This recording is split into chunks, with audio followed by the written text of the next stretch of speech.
Before we begin, hit subscribe, smash that like, and if you're brave enough, turn the lights down and keep your headphones on. Tonight we're starting at a place New Yorkers point to only in whispers. The crumbling Gothic shell on Roosevelt Island, the old Smallpox Hospital that looks like a cathedral for the dead. Locals call it a ruin you don't walk past after sundown. This is Chapter 1. You see it from the tram, a black silhouette of stone and broken glass, sitting alone on the riverbank. All arches and empty window frames like teeth. Up close, the masonry is pitted and scarred. Time has flaked away the ornamentation until the walls look raw and old. The building was built to isolate the sick, to keep contagion out of the city. Thousands came through those doors and never left, knowing that changes the way the place breathes. You don't need a ghost story to feel the weight of it. You only have to stand where the quarantined lay and listen. On a cold March night, Mara, a photographer who grew up in Queens, went out to take long exposure shots of the skyline. She had been to the island before, during the day, when tourists and joggers drifted along the promenade. This night, she wanted the ruin framed against the illuminated towers of Manhattan, a contrast between old death and new life. She parked, walked the gravel path, and set up her tripod. The air tasted of river and rust. Her camera discovered the angles and blue-black detail, the broken windows like empty eye sockets, the archways fading into shadow. At 1:12 a.m., while adjusting the lens, Mara heard a noise like a footstep on dry wood, but the structure was stone. She tightened her jacket and told herself the sound was a gull or a branch. She took a series of long exposures, 3, 4, 5 frames, each one a minute long. When she reviewed them later on her camera's tiny screen, one frame made her stop. In the lower left corner of the frame, reflected in shattered glass where the west wind had torn a pane, there was the vague, vertical hint of a person. Not sharply defined, not a clear silhouette, but a smudge of something that read as human if you wanted it to. A shoulder, the slope of a head tilted as if listening. It was not in the previous frame and not in the next. Mara's first thought was that she'd caught a passerby crossing behind her, an errant jogger, someone walking the path, and leaving an imprint in a single exposure. But when she glanced up, the promenade was empty. No joggers, no walkers, just water and the rusted bones of the hospital. Photographers swear by light and timing. An accidental exposure can explain 1,000 things. But then the sound returned, not out on the path this time, but closer to the building. A slow, soft footstep echoing within the hollow, as if someone were pacing a floor inside the ruin, where there is no heat, no lights, and no reason for human movement. It was the sort of sound that makes your skin tighten, because your body remembers how to listen for danger. Mara froze, listening until the sound stopped. 2 nights later, a group of 3 urban explorers, careful, close-mouthed people who map abandoned places and post grainy footage online, slipped past the low barriers to see the inside. They posted their short clip on a forum with a shrug. Old hospital, weird vibes. The video camera footage was shaky, grainy, but it caught the lobby, a vaulted room full of rubble and moonlight. The explorers whispered, jostling one another, and when someone's light swept the stairwell, the air seemed to shift. On the audio track, beneath the hiss and the whispering crew, there's a shorter, higher sound. A thin, human cry, muffled like someone calling from behind a wall. The group rushed the stairwell, feet pounding, and found nothing but dust. They left and later swore they had not cried or made that noise. Word travels fast in a city that lives on rumor. Locals who worked late shifts on the tram, drivers, ticket sellers, the odd night gardener, began to tell similar stories. A night shift maintenance worker described his flashlight catching a pale face pressed to a second-story window only long enough for him to realize it and long enough for it to vanish if he blinked. A delivery driver said his van's engine cut out in the shadow of the ruin. He swore he saw a woman in a black dress vanish behind a column when he tried to get out. None of them were the type to hallucinate. Money on the table, kids at home, reliable. Yet the pattern threaded them together.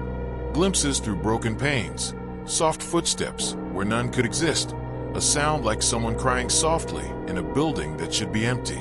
Historians will tell you why the building feels that way. In the 19th century, Epidemics meant quarantine and fear. Families were kept away. Funerals were abbreviated. The building's own records, when they survive, talk about overflow wards and the staff who worked until they were sick themselves. That history leaves an imprint. It gives you a reason to listen for footsteps where there should be none, and makes the mind fill the dark with things shaped like people. Mara's photograph circulated quietly at first, then in a thread somebody titled, "Roosevelt Ruins." Caught something? The image was small, grainy, but it acted like a match to tinder. People started going back. A local blogger wrote that the hospital's windows were like mouths. Volunteers who came with flashlights reported hearing the same low keening sound the explorers had recorded, and one older man who had worked on the island in the 70s said he'd always felt an unsettling presence when the wind was from the east. That night the city's lights sang across the river, and the ruin stood hollow and patient. Mara left with her tripod, fingers numb, the camera warm against her chest.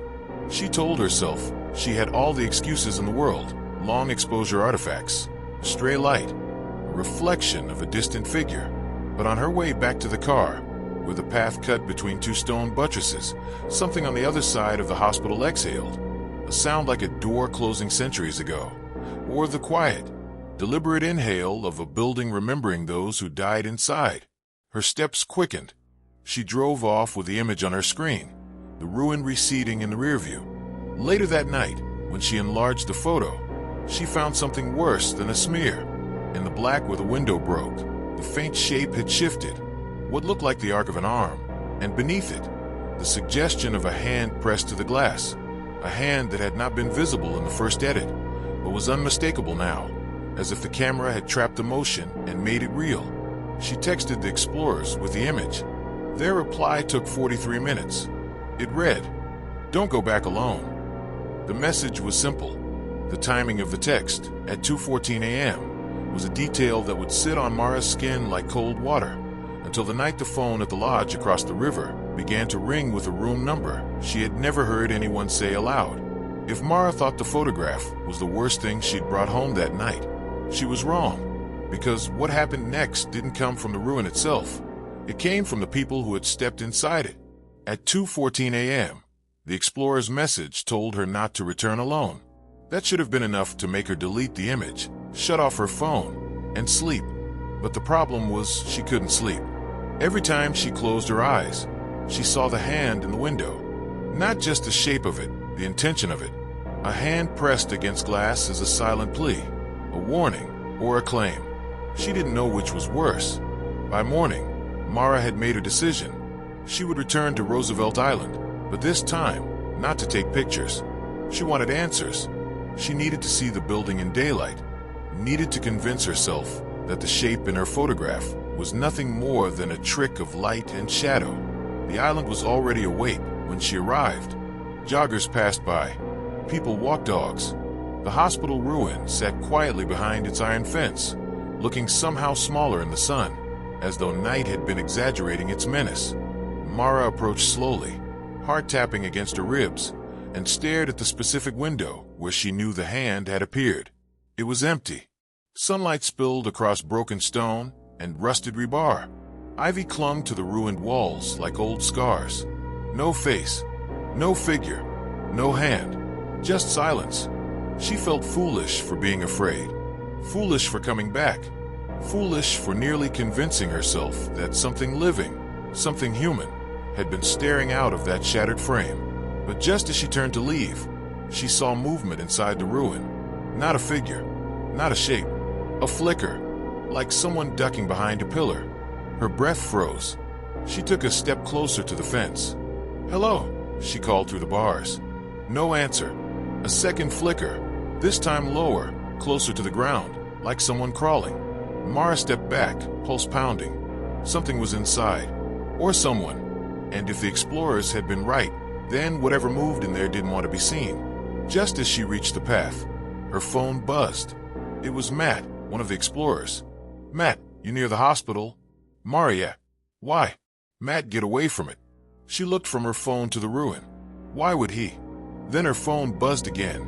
"Matt, it's not safe there in the afternoons." That's when we heard it again. Mara heard what? Matt, the voice. Again, Mara turned back toward the ruin.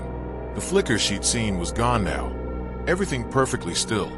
Then she noticed something she hadn't seen before. Something small, almost unremarkable, sitting near the entrance. A shoe. A child's shoe. Pink, torn, and wet, as though it had been washed up from the river. Slowly, she walked toward it. The fence kept her out, but she crouched low, fingers curling around the cold metal bars as she looked closer. The shoe wasn't old. It was new. New enough to still have its brand tag on the heel. And it wasn't the only one. Behind it, several feet deeper inside, lay a second shoe, blue this time. And beyond that, a small yellow raincoat, half buried under a sheet of collapsed plaster. Her mouth went dry. There were stories, rumors whispered on forums about missing kids on the island over the decade. None of the cases had ever been connected. None had been solved. What if they had all ended here? What if this wasn't hauntings? What if this was someone? She stood abruptly, legs trembling. She needed to leave. Needed to tell someone. Needed to. Her phone buzzed again. But this time, it wasn't a message. It was a call. A call from an unknown number. She answered with shaking fingers. Hello. She expected Matt. Or a spam call. Or silence. What she heard instead was breathing. Wet, ragged, close to the receiver. Mara. Her body locked. Her name sounded distorted, like someone speaking through water, or someone whose mouth was too close to the phone. Who is this? She whispered. The breathing grew louder, then barely audible. Don't go to the window. Her eyes snapped up toward the ruin's second floor, and in the broken frame, where she had captured the hand, where she had stood seconds ago, a face now stared back at her, pale, still, expressionless, and watching her. Mara didn't remember deciding to run. Her legs just moved, instinct taking over as the pale face vanished from the window. Her breath puffed in sharp bursts, cold and uneven. She didn't dare look back, not until she reached the end of the walkway near the water. Only then did she turn. The ruin stood silent again. No face, no movement, just broken stone and shadow. But her phone was still in her hand, the call still active, the faint sound of someone breathing through static. She slowly lifted it to her ear. Who are you? She whispered. The voice returned, faint and strained, as if buried under layers of interference. You shouldn't have come back. She hung up. Her hands were shaking too hard to type. So she shoved the phone in her pocket and nearly sprinted toward the tram station. But halfway there, she stopped. Something was wrong. The path behind her wasn't empty. A figure stood far down the walkway, barely visible, just inside the shade cast by the trees. Not moving, not approaching, just watching. Mara stepped backward. The figure stepped forward. Her heart clamped in her chest. She spun and ran, cutting toward the river instead of the tram. The ground became gravel, then grass, then the cracked remains of an old service road. She didn't realize where she was headed until the roar of water filled her ears. The old South Seawall. A dead end. She turned just as the figure arrived, but it wasn't a man. It was a woman, drenched, wearing a torn black dress that clung to her, hair matted like she'd just climbed out of the river. Her eyes were wide, glassy, unfocused. Her lips trembled like she was trying to speak, but no words came. Mara backed against the railing. Are you hurt? Do you need help? The woman raised an arm. Slowly, jerkingly, she pointed toward the hospital. Then her expression changed, fear, not anger, desperation. She shook her head violently and stepped closer. No, she finally rasped. Not me, them. A sudden rustle echoed behind the woman. She flinched, turning sharply. Mara looked past her and felt her stomach collapse. More figures were emerging from the path. 3, 4, 5, all silent, all moving with the same unsteady, unnatural motions. Their clothes were soaked, torn, like they had walked out of the river, or out of the past. The woman grabbed Mara's wrist. Her fingers were ice cold, painfully tight. Run, she whispered. They follow the ones who look. Before Mara could react, the woman shoved her toward the service road hard. Mara stumbled and ran. The cold night air sliced her lungs as she sprinted, gravel spraying under her shoes. Behind her, the footsteps multiplied. Fast, too fast. She didn't dare turn around. The tram station came into view, light movement people. She pushed herself harder, legs screaming, breath burning. She burst inside, collapsing near the turnstiles. Commuters stared, startled. When she finally turned back toward the windows overlooking the island, her blood froze. The figures stood at the edge of the hospital grounds, right where the light from the station ended, motionless, watching, and in the middle of them, the woman in the torn black dress. She lifted her arm again and pointed directly at Mara.